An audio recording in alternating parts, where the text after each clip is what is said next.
What an absolute honor it is to bring in a titan of American music, a guy who's been on the bandstand, was on the bandstand for probably 7 decades, if not more, with incredible luminaries, soul outfits, jazz, and ultimately also in the iconic Count Basie Big Band, hailing from South Carolina. Johnny Williams, welcome to the Jake Feinberg Show. Now, are you Jake? I am. Okay. I'm just a little confused about that. Well, welcome to the show, man. Well, anyway, are you recording? Absolutely. I see. All right. Johnny, my first question is if you could just talk to younger cats about ultimately how you were able to learn music. Most of your generation came up through auditory learning. They didn't have real books. They didn't have curriculums. A lot of times you would have to listen to the records and actually transcribe the solos just based off what you were hearing on the records. I just kind of wanted you to talk about how you learned to hear music. As a youngster, the community was just chock full of piano players, and everyone took music lessons in the community. I mean, during the summertime, you could walk down the street and hear piano players all over the place. But that was just a fortunate environment at the time. And we didn't have a lot of technology. And as a matter of fact, when I started, I don't think most of the people in the community had telephones. Right. And as a matter of fact, I remember specifically the first 2 neighbors who got television sets. I was born in 1936, so you can figure, Would you go to bed at night listening to certain radio stations? What were you outside of lessons? I mean, that's a good question, because I often went to bed listening to 1 or 2 stations, if you could get through the static, that played jazz. And the one was Dick Martin from New Orleans. Mm-hmm. I think his name was Dick Martin, from the Roosevelt Hotel in New Orleans. And he would be on it was called Moon Glow with Martin. And he was on for 2 hours. And until my father would say, "Johnny, would you turn that radio off?" And so that I'd have my ear pressed to the radio, listening to Dick Martin. And then there was another disc jockey from North Carolina. I'm sorry, I can't remember his name. It's okay. And I would listen to him occasionally. But in reference to learning early on, my father played fiddle on special occasions. By the time I was born, he was working real hard, and maybe Sundays or holidays, he'd play the fiddle and show me how to tune the fiddle and let me scratch on the fiddle a little bit, but there was no formality, just, making noise. And my mother played piano, and both grandmothers played piano. Wow. And just as I said, it was music was all over the place, but there was no formality. When your dad did play music, would you referred to it as a fiddle, which I love, but that to me refers to more like mountain music or bluegrass or Appalachian. What kind of music were you guys? Was it more orchestral music that your dad would play? Yeah, my dad had attended college and Wow. was the best violin player at the college, and he graduated in 1930, I believe. Wow. And he kept his violins, and occasionally, on special occasions, as I said, he would play. My first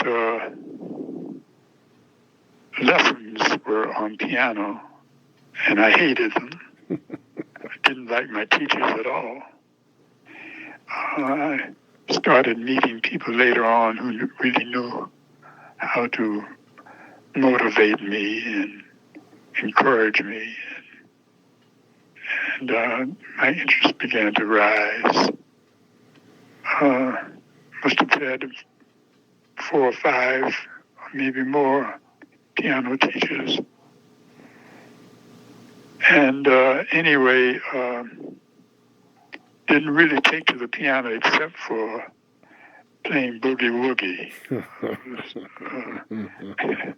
You've heard of boogie woogie. Well, I was just wondering if your folks allowed you to play the blues and boogie woogie in the house. Well, I could play anything I wanted in the house. Okay, so they weren't like your parents were, and the community at large was not uptight about quote unquote jazz being the devil's music. No. My first jazz records were my daddy's collection. Wow. You know, I had these wonderful recordings. Some of them by Fats Waller and the Giants. But no, he was a great jazz lover himself. Yeah. Can you? I mean, when I remember, I just remember a lot of cats like at Howard University, Roberta Flack, and people like that. They'd go there. But there was no jazz curriculum. The security guards wouldn't even let the cats play. And this is in the early '60s. At South Carolina State, did they forbid you to play jazz? Was there a jazz program there? There was no program, but we had a jazz band, a big band, and some good jazz players. Most of them were from Charleston, who attended school here. But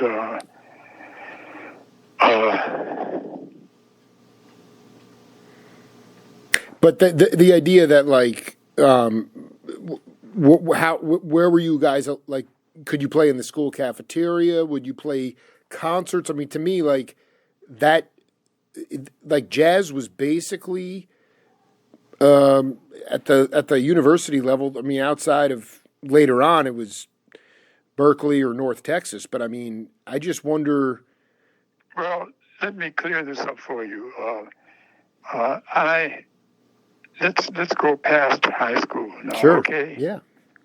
And at South Carolina State College, we had little jazz groups and jazz big band, but no formal instruction was offered.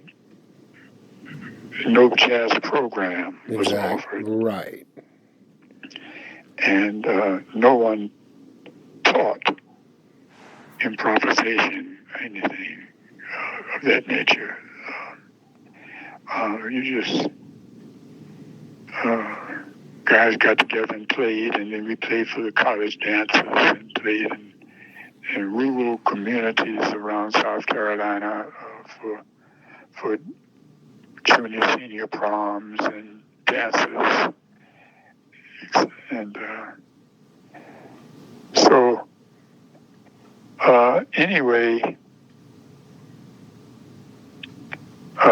Basically, but my question is about how liberating, if that's the right word, it was the fact that there were no rules. Could you kind of make up your not within the degree, not within the academy, but were you how free, how liberating was it to be able to basically play the music you loved, and there was no grading, there was no curriculums, and there was no formula, because today it's all formula. But what you're talking about is basically playing this beautiful swing, big band, jazz, boogie woogie, and there was no template. You could just go off on your own. To me, that's why everybody from your generation and the father, the next generation had their own individual sound. It's just a very beautiful thing, and I just wonder how. Were you frustrated that they didn't have? I mean, teaching improvisation, that's an interesting concept in and of itself. But did you feel more freedom that they didn't have academic classes, or did it bother you? Well, it was of no concern. We just had fun. I mean, just played whatever you wanted to play. Jazz was not offered in the curriculum. The little music we had, we didn't have an established music department until after I started college, so even the music department was rather weak, except for about 3 or 4 teachers on the music faculty, but there was no degree offered in music. Music education was offered, which primarily taught teaching techniques, whether it may have been social studies or biology or music or whatever, but I mean, music was, and especially jazz, I later on went to Indiana University. And they didn't allow jazz players to practice during the regular school hours. There were exceptional musicians who were in school there, but they were usually reprimanded when they played jazz. Exactly. And guys like David Baker. Oh my God! I mean, it's still just an iconic. I mean, you were there way before Booker T. Jones and Randy Brecker and those guys too. Yes, before then. Then we had Jamie Aebersold. Jamie Aebersold. Yes, he and I were schoolmates. Oh my, that is so. I just want to be clear. The school did not have a saxophone performance concentration. Now, what? Well, this is you hit upon a very important point, because when I applied for a master's degree to attend graduate school at IU, it was made clear to me that I could not major on saxophone, but that's the only thing I'd ever played. And they said only clarinet is accepted. But I had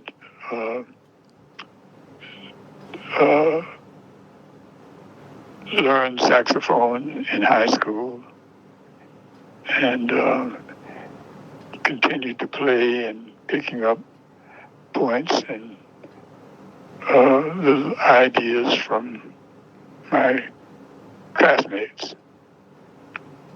And so, but Indiana University was a no-no to play jazz in the practice rooms. But Jamie would, as an example, was one perfect example of being relentless and dedicated and committed. And he played changes on the piano all the time, but not on his instrument until after regular school hours.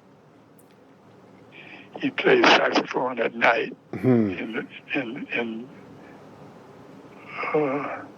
East Hall, which was the hall that had the practice rooms. But during the day, he would play changes on the piano. And we had a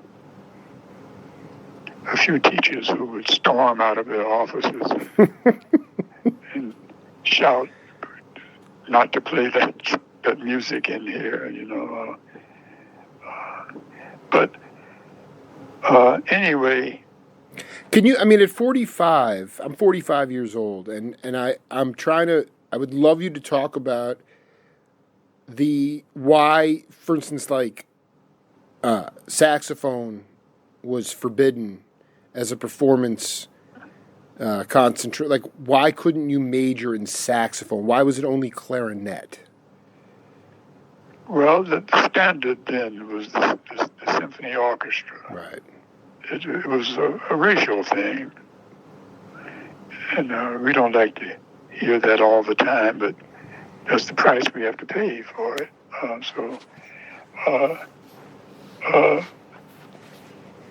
I was fortunate. I had a clarinet teacher, Henry Julik, who was a master clarinetist, and he had a great admiration for the jazz players, but he didn't have time to play jazz, nor did he have a desire to play jazz. But he had played baritone saxophone in the Army during the Second World War, and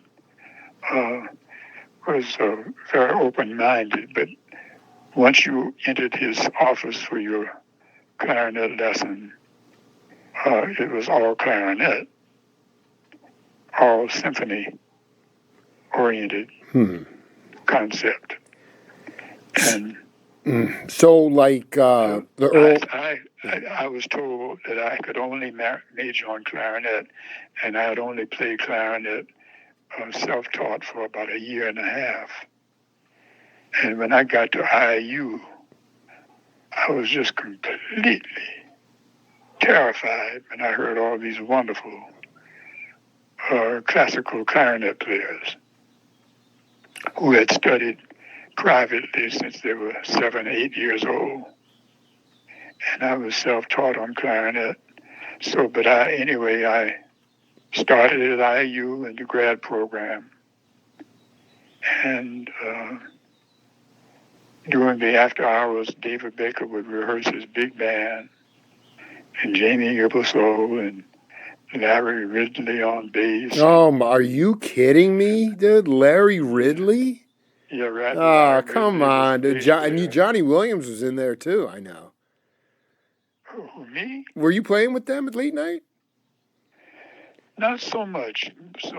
More of a listener. Me too, right? I played fraternity parties and stuff like that, but Joe Hunt, Larry Ridley,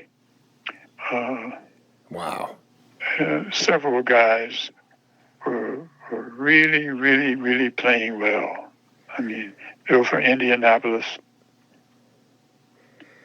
Did you go? I just want to go back to a couple things I wanted to touch on in Orangeburg, and then also when you were sort of traveling around the state.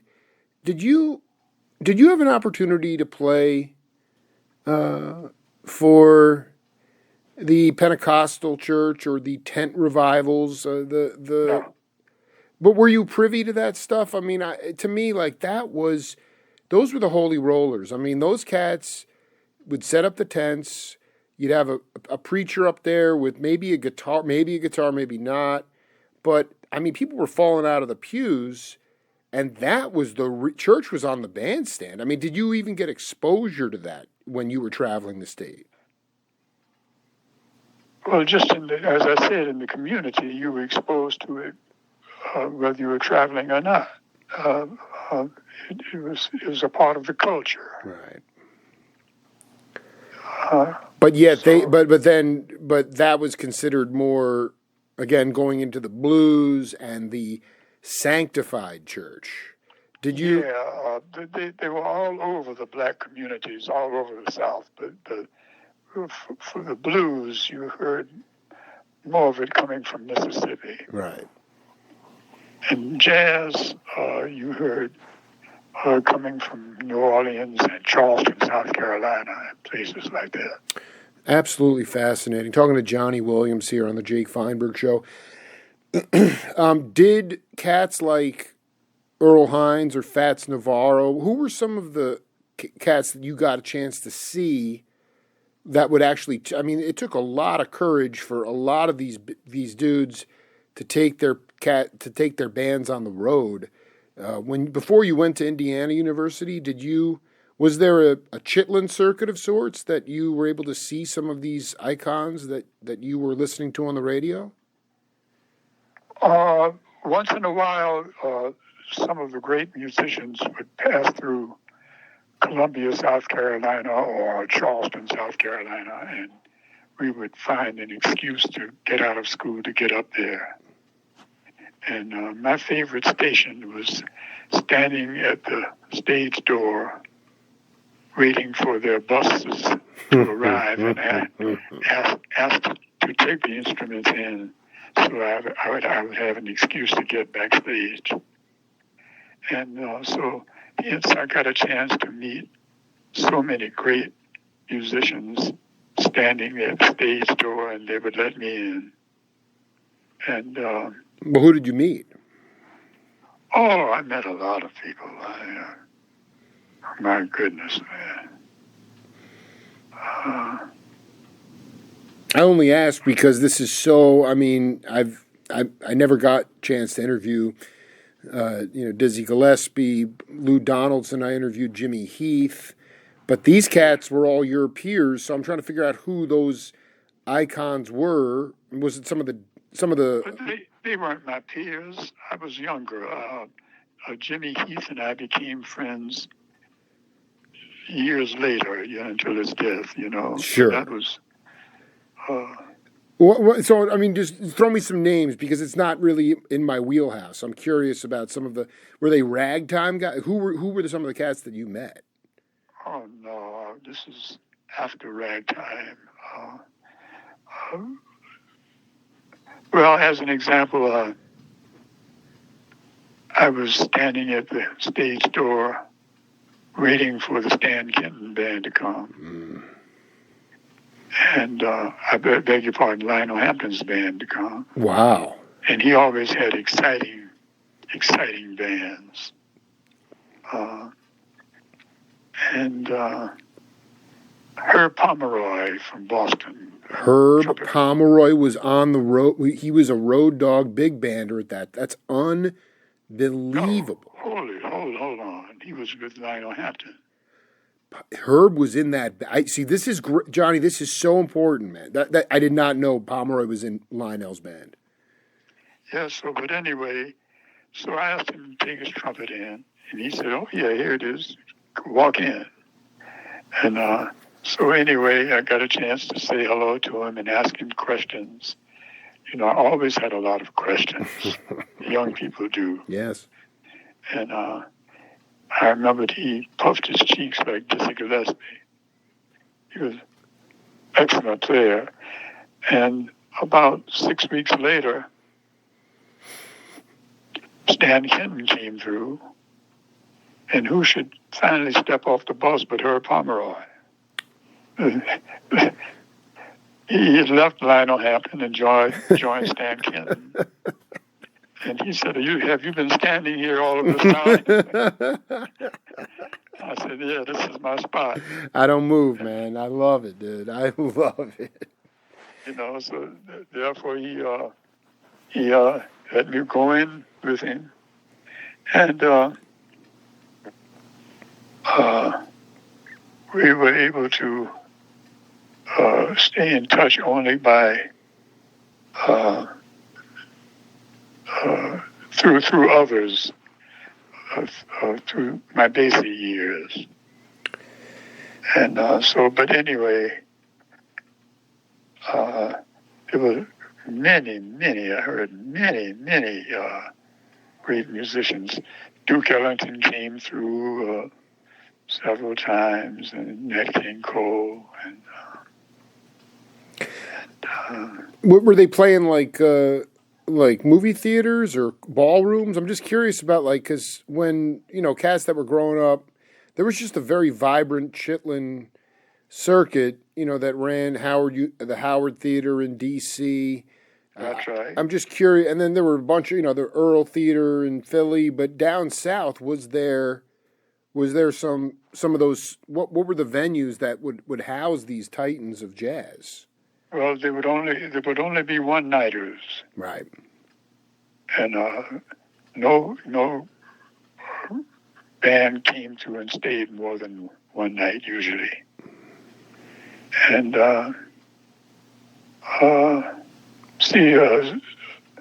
you have to realize the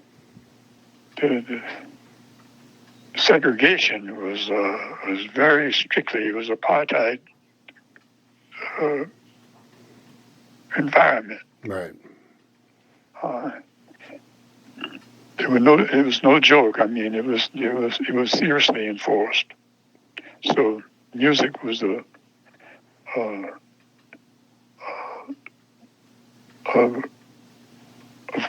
freedom message, for us.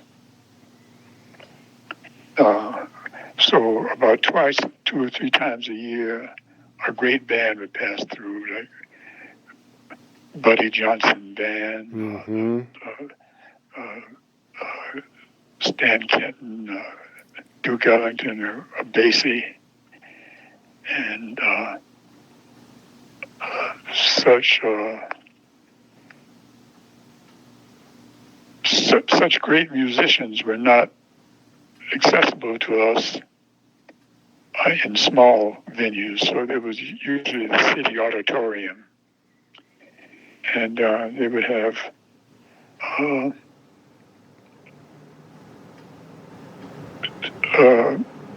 Columbia, South Carolina would have, say, like a rope down the middle of the auditorium, one side for black and one side for white. Wow. And then sometimes the black patrons would have to sit upstairs in the balcony, and then if there was a black band, the white could go either way, whatever way they chose to go. They could stay downstairs or they could go upstairs and be separate. And so, but it was also the only time in South Carolina that things were just sort of neutralized. You would stop and speak with whites who were jazz fans or musicians and have just a great talk with them, and maybe see them the next time 6 months later when another band would come through. But ordinarily, they were strictly segregated audiences. So, like, when Kenton would come through and you would wait at the back door, you weren't really... Were you playing with fire, or was, like, the entire... Like, that whole event was sort of... It wasn't... I mean, you guys were still separated by a rope, and people with skin color had to sit upstairs. But were you taking a chance with your life if you waited outside for a quote unquote white leader of a big band? Did I do what? Well, I mean, like, for instance, Stan Kenton. I mean, he's white. He's a white big band leader. Not like Duke was a black big band leader. Basie was, but if like a white big band leader came to the auditorium and you were in the back at the door, people left you alone, or were you? The first time I met Stan Kenton was, I don't know who pulled it off. We'd never seen it before, but there's a black college here named Claflin College here. Claflin University here. And someone managed to book Stan Kenton's band in 1956, as a matter of fact. I remember the year, for Claflin College. So no whites came at all. And it was a 100% black audience. Oh. And we all stood there and listened to Stan Kenton. We were really excited about his coming. And I brought my little Webcore recorder and set it up. I set it up at the foot of the stage, and I got a message saying that Stan Kenton wanted to meet me during intermission. And I said, he wanted to meet me? And they said, yeah. So I went backstage, and he said, you know, we record for Capitol Records. And I said, of course I know that. You know, I have all of your records. And he said, well, he said, Capitol wouldn't like it if you recorded us. You know, and I remember that band very well. I had some fabulous musicians in the band. Wow. And, you know, you had Shelley Mann, Ed Safransky. Oh my! Wait, Shelley was playing. Rogers, Neil Hefti. Oh my God! Oh my God! Mazzulli, Art Pepper, just great bands. But anyway, so I was just happy to meet Kenton. So I just said, well, that's all right with me. I packed up my equipment and stepped aside and just listened. Well, anyway, that was the first time I met him. And Lionel Hampton was also available to talk with you anytime he came through. And so once I was standing there talking with Lionel Hampton, and Lionel Hampton had just come back from Europe, and Clifford Brown and a lot of people who we know were in that great band. I think Quincy was in that band, Clifford Solomon. But anyway, they decided to work some gigs in Europe on their own when Hamp wasn't working. And so Hamp and his wife fired the entire band but stranded them in Europe. and they had to find out their own ways to get back to the States. But he decided to continue his tour, but he just hired all white musicians and came to South Carolina, and that was unheard of. And anyway, I'm standing there asking Lionel Hampton questions backstage at the Township Auditorium in Columbia, South Carolina, just as I always did, and asking questions. He was very kind. And a white policeman walked up. He was in his uniform, blue uniform, and he said, are you Lionel Hampton? He said, yes. He said, are you aware of the fact that we don't allow colored and white musicians to play together here? And Ham said, oh, no. He said, he had about 3 black guys in the band for that tour, and the rest were white. And Lionel Hampton said, oh, no. Of course, he had come from Kentucky, so he knew the ropes. He said, no. He said, these are regular white boys. These are this Dick Twardzik from Poland on piano. Wow. And Al Greenstein from Israel on bass. And he just completely hoodwinked. So the policeman said, well, wait a minute. I'll be back. I'm going to go down to the station and talk with the chief and see if he will allow you all to play tonight. And so Hamp didn't even let it faze him.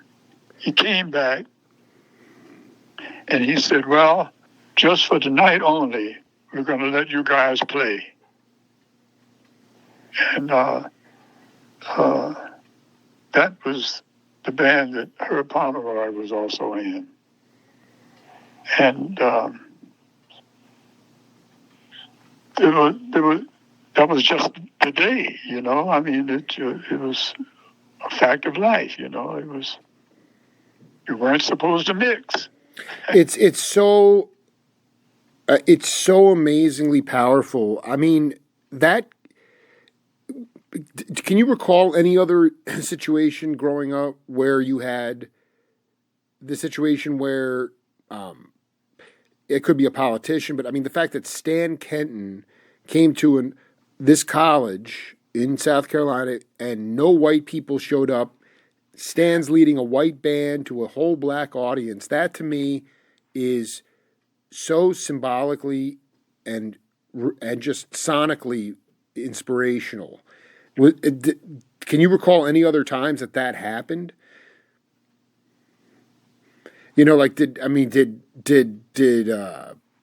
know, I don't know, Truman come down? I'm just trying to figure out because it was so segregated and there was so much apartheid and it was so real that stuff just it just almost does it. It's just mind blowing to me. Well, I guess it is, you know. So that's why it's important to have history taught, and, you know. Well, and then the real history, not the sort of papered over history of it, Yes, I did. Now you watch television; it's all changed, you know. But anyway, what I'm telling you is the truth, as I remember it. And Johnny, when you can you talk about like you when you decided to. Did you go out to California and then join the Army, or did you enlist in the Army when you were still at Indiana? No, I was at Indiana U for 2 years working on a so-called master's degree in music education. Mm-hmm. And had a C+ average, and they released me from the school because in order to maintain the status as a grad student, you had to maintain a B average. And there were so many distractions for me. It was a new environment. I'd never sat in a classroom with white students and socialized with whites before, and also, but there were many distractions. But anyway, except for the pretty girls. Well, of course, yeah. I mean, that was the major distraction. I mean, I can't keep myself focused with all those pretty girls around. But anyway, it was the way it was. And so I left Indiana U with passing grades, but not quite a B average. And went out to California and started my master's over again at Cal State. Excuse me. Over again at Cal State, not telling them that I had attended Indiana U. I just used my transcript from South Carolina State College. Which state school in California? L.A. Cal State, L.A. Got it. So you actually didn't even. You could just bypass the transcripts from Indiana and just gave them the South Carolina State ones. Yeah, just as though I had never been to Indiana. I dig. That's simply because I figured by that time I had a real college education. Absolutely. Because at South Carolina it was not on that standard. that high musical standard. What was the? I mean, like, it's just I know the Jazz Crusaders a little bit after you relocated from the Gulf Coast, and California was seen as this land of sunshine, land of opportunity, especially coming. Well, Bloomington was one thing, but coming from the South, especially. Can you talk about the integration and how progressive even the music was at that time? I mean, that was right in the sort of cool West Coast times of just percolating at that time. Yeah, well, there was a lot of music in Los Angeles, man. It was really, really hot. And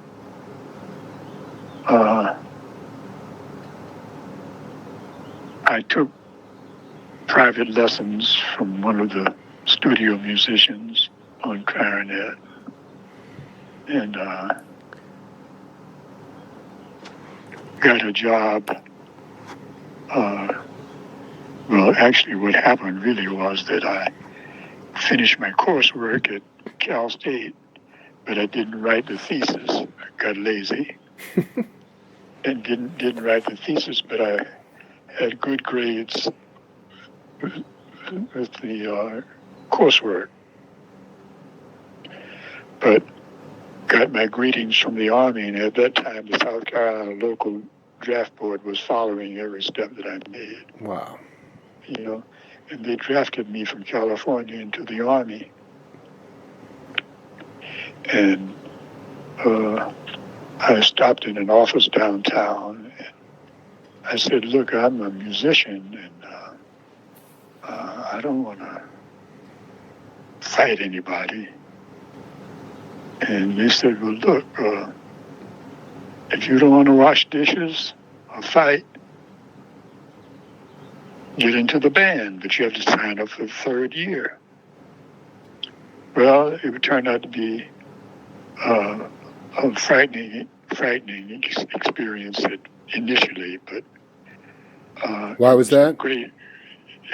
The experience of being drafted was frightening. I see. For me. Yes. But it turned out to be a fabulous and great experience, because for 3 years I just played music in the Army. And were we at war at that time in any part of the world, or were we in a peacetime kind of situation? We haven't ever been at peace, have we? I agree with you, man. I'm just talking about like. Yeah, I know. Yeah. I know. No, I'm with you, man. When I was stationed in the division band in Germany, the Vietnam War started. Right. So it was like 60. What year was? Well, I went into the Army in 62. Right. And was discharged in early 65. I just want to. I want to. Was like Joe Henderson in that? Who was in that band? No, Joe was not, but he was.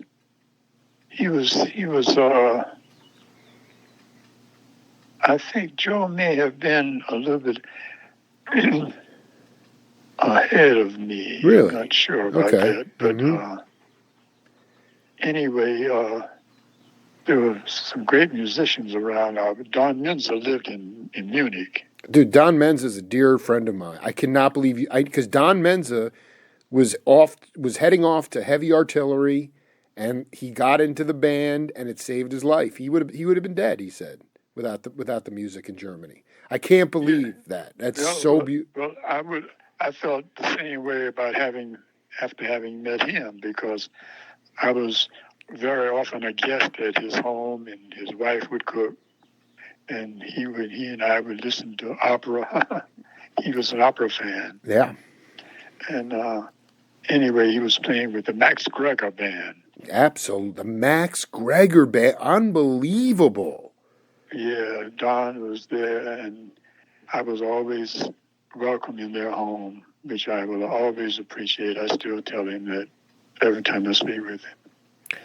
And anyway, but they were just marvelous friends. Was John Hurd out there at all, the bass player?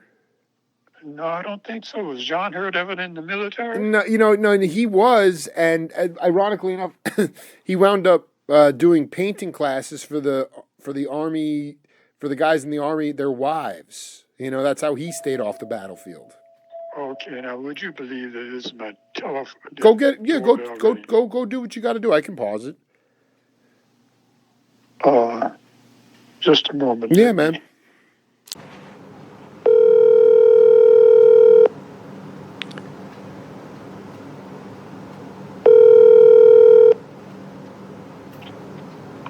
Yes. How are you, sir?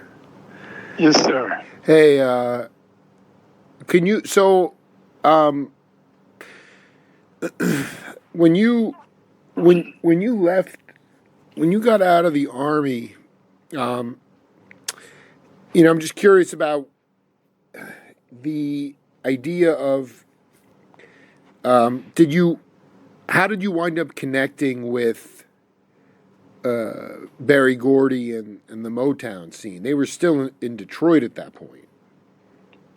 Yeah, well, when I got out of the Army, I ran into a trumpet player who had been in the Army band with me in Europe. And he had come to town with Joe Tex. Wow. And he said that he had gotten the word that Ike Turner needed a trumpet player and a baritone player. And he had me, if I had eyes, to go with Ike and Tina. So I said, well, we can talk about it. And he said, well, why don't we go over to Ike Turner's home and talk with him about the business? And so Tina answered the door, and Ike talked with us for a while and said, well, I can offer you $30 a night on the nights that we work. And we're on the road now, on the bus. And so he said, but on the nights you don't work, you're on your own. I said, gosh. But I was so anxious to play after getting out of the Army because I'd been playing all my life.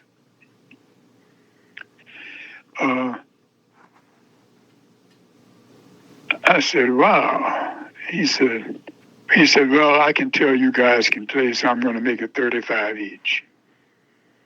$35 on the night you work. So usually we work 4 or 5 nights, and the other nights we just had to pay our rent on the road. And of course we paid the rent every night, but I mean, those nights we didn't earn anything. Right. And but it was big fun because we got a chance to travel and play our instruments. And what was the circuit like? I mean, that must have been. Oh man! I mean, I cannot imagine. It was all black, and once in a while, when we get to a city like Los Angeles, it would be mostly white audience. But usually it was 100% black audience all through the South, Mississippi, everywhere in the South. Did you have experiences like everybody in the band was black too? No, once in a while we'd have a white musician. Like we had Jimmy Knight on guitar, who had copied Ike Turner's style and played a lot like Ike. Hmm. And but the rest of the band was black. And you, did you have any run-ins with the Ku Klux Klan down south? Well, the only time that I had a problem was, of course, it was segregated all the way through. Right. But we got to Rayville, Louisiana, which was on the border of Mississippi and Louisiana. And at that time, they were beginning to take some of the white and colored signs down and allowing you to like use the restroom at a service station, a gas station. The buses had no bathrooms. And so I said, look, I got to go, man. You see any signs? And they said, no, we didn't see any signs. And I said, well, I'm going to use this bathroom, so I walked in, opened the door, walked in the bathroom, and the door was kicked open, and all of a sudden the man said, look, he said, if you pee in this bathroom, he didn't say it like that, but he said, if you pee in this bathroom, I'm going to blow that blurry head off you. And he put the gun right to my nose. And I said, well, we're getting our bus serviced here. He said, he repeated himself. He said, if you don't get out of this bathroom, I'm going to blow that blurry head off you. And by that time, he had called the police. And they said that, of course, I never did get a chance to pee. Oh my God. And anyway, he called I think they were highway patrolmen. And they said, I want every one of you to get out of town because you're troublemakers. And anyway, we got on the bus, and the bus driver got so nervous that he started driving fast. But Ike Turner drove up in his limousine with Tina and said, make it to the Mississippi border. And here we are running from Louisiana to Mississippi. My goodness. Oh my God. And so, but anyway, he got excited and he hit a farmer with some chickens on the truck. And the chickens were flying all over the place. After we thought about it, it was quite funny, but it wasn't funny at all at the time. And anyway, we made it to Mississippi. Mike Turner felt at home in Mississippi because he was from Mississippi. And that was the only time that I had a real bad experience other than the daily humiliations of being segregated 24/7. And so, but anyway, that was the only really encounter that I had with a violent reaction. Just for trying to go to the bathroom. Unbelievable. And it was a gas station. And there were no signs. So, I mean, that... No. So, with Ike, I mean, you were basically playing a lot of vamps. I mean, there wasn't a lot of... I mean, were you leaving the head of the tune and stretching out? Did you have sections where you would improvise? No, it was pretty... Yeah. No, they were wrote. Yes, wrote. I would sit down with his guitar and dictate our parts to us, and we memorized the parts when he dictated them to us, and then we tried them on the gig. And that was certainly not easy because by the time the night came around, you had to remember your part and remember these tunes. And, some of them were backing Tina and Ikettes, and some were just backing Ike. Wow. And then some were just band tunes that before Ike would come on. And it was a good experience because I'd never had a gig like that before. No written music. And I stayed with that band about 6 months. Yeah, no, I really am curious about how you wound up. You were in Motown. I'm trying to figure out how you got in there. Well, okay. After that was 1966, 1967. I got a recording job. By the way, in the Army, I had become a baritone player. Right. I played alto and clarinet. And so the job at Motown was with a young writer. I think his name was Jerry Long. I'm not sure about that. And anyway, that was my first gig with Motown. And they were happy with the fact that I had a low A on the baritone. At that time, the low A was relatively new. And that was, I remember the first Motown gig. And then I started getting gigs with 10 days at a time with like Stevie. It was Stevie Wonder, he was called at the time.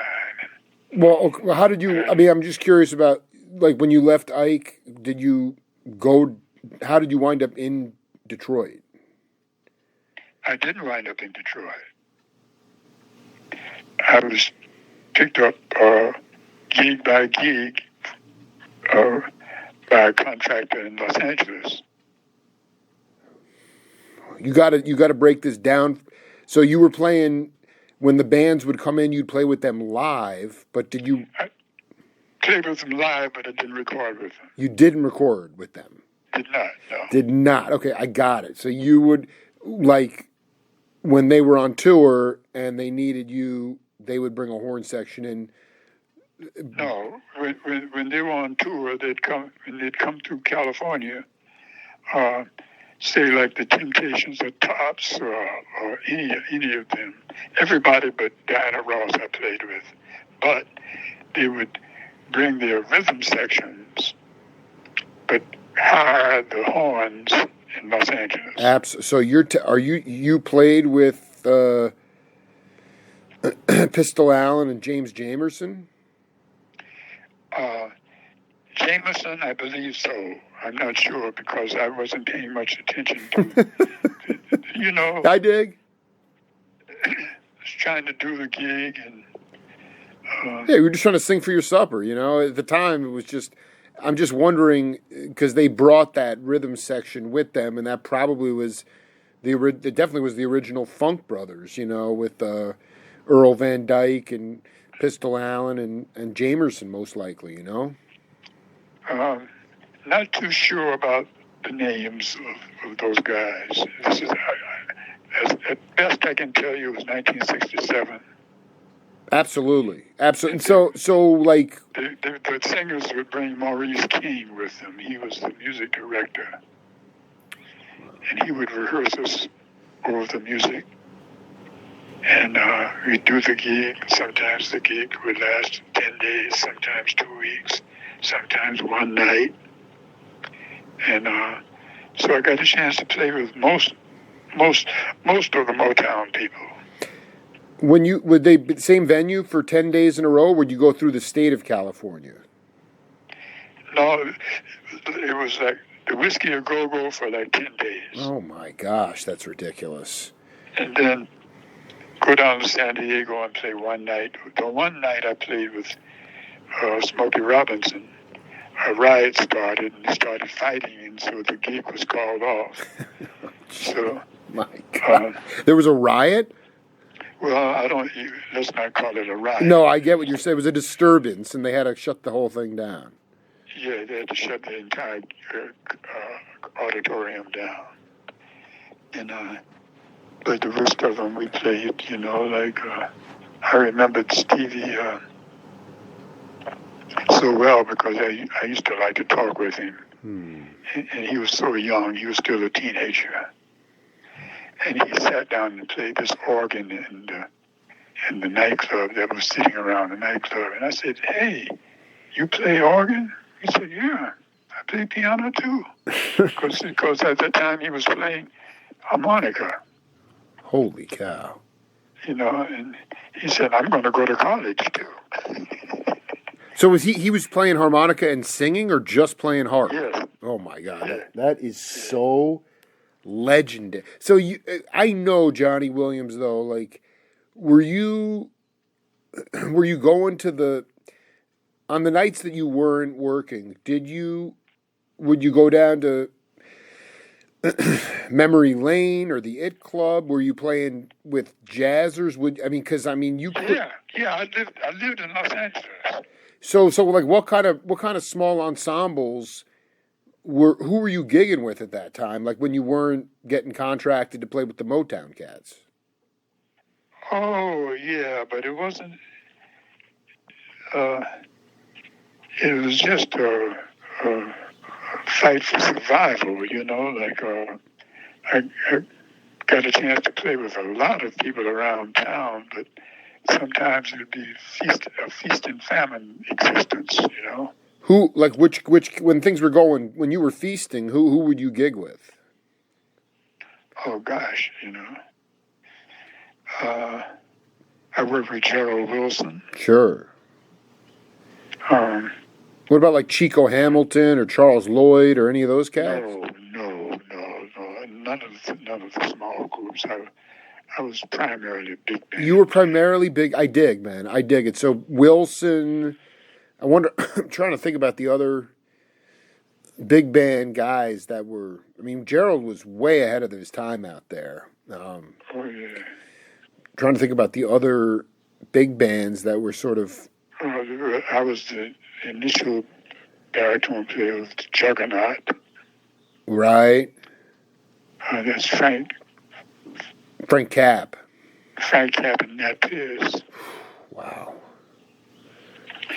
Actually, on the first night, I didn't play with him, and I ran into Nat Pierce in a coffee shop, and he said, I didn't know that you had left Basie. And I said, yes. And he said, well, you can play with us. We need all of the Basie guys in the band. So, but anyway, I mean, just a lot of people, man. How do I sum it up? And you summed it up because you know what, like, because the truth is, that there was a real. I mean, Harold. When I interviewed Harold for the third time the other day, he said, he was just a big band guy through and through. It was always, that that way. He wasn't the small ensemble stuff, the modal jazz, the fusion. That was a whole different game. He never went there. That's right. I went there and those jam sessions at people's homes and garages and etc. But I mean, most of my living came from being an accompanist, a baritone saxophone player and a big band backing a singer. And I mean, just loads and loads through the years of singers. And, those were good gigs. I mean, they paid. Yes and no. Right. I mean, sometimes it's so fast. It happens so fast. and they were just cash gigs. We didn't make a lot of money. And did you ever cross paths with John Coltrane? look, I went to hear him play twice, once in Los Angeles and once in New York. The night I got out of the Army, got off the ship. I listened to him all night, just completely thrilled. Boy. But anyway, never met him. I always wished that I had met him. So, Johnny, I'm about to run out of room on my recorder. Would you like a copy of this interview? No, not especially. Okay. I just wanted to say, man, it is such a high honor to be able to, I interviewed Senator Eugene Wright and all these other cats, but I mean... Yeah, Eugene Wright. To be able to talk to somebody who has literally been just in our social milieu playing this great American music for so many years, man, I'm very humbled to have connected with you, man. So, well, I just wanted to say that nothing topped having been with the Basie Band for 38 years. I just wanted to mention the fact that I met him when I was 14, and I never remembered to tell him that I'd met him and talked with him. So during the Lionel Hampton times, you met Basie too? I met Basie in 1951 in Columbia, South Carolina, and he was sitting listening to Marshall Royal rehearse the band, and I said, "Are you Count Basie?" And he said, "Yes." I said, "May I sit with you?" And he said, "That's great. You just have a seat." And I said, "How do you like Lester Young?" And he said, "Well, that's my man." And I said, "What about Stan Getz?" And he said, "Well, I wish I could get him in my band." Yeah. And then, but years later, when I joined the band in 1970, I had no idea that I would forget to tell him about that initial meeting when I was 14 years old. Well, you just sent it out into the ethos now. You must have played with my dear, late, great, another guy that I feel so happy that I interviewed was Cleveland Eaton. Oh, but we were dear friends, It's so beautiful because his spirit is still with me, man. Me too. Man, that's so beautiful, man. Like that to me, Count Basie, Cleveland Eaton, Johnny Williams, Harold Jones. I mean, it doesn't get any better than that, man. That to me, it does. But just thank you very much for calling. I haven't been having conversations much. I've been a little bit under the weather, so you kind of revived me here. Oh, man. We just went for 70 minutes, man. So if you ever want or your family wants to get a copy of this, it's going to be up online. And let's just stay in touch, man. Much love to you. And your name?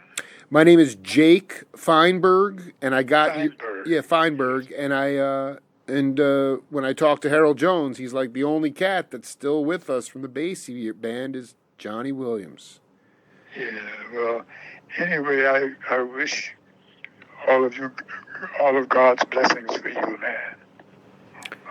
Oh, man, dude. Thank you so much, Johnny. I love you, man. Bless you too, man. I love you. Keep your hand in the big hand, brother. Oh, man. Much love. Keep swinging, Johnny. Love you, man. Thank you. Same to you, man. Peace. Bye. Bye-bye. Peace.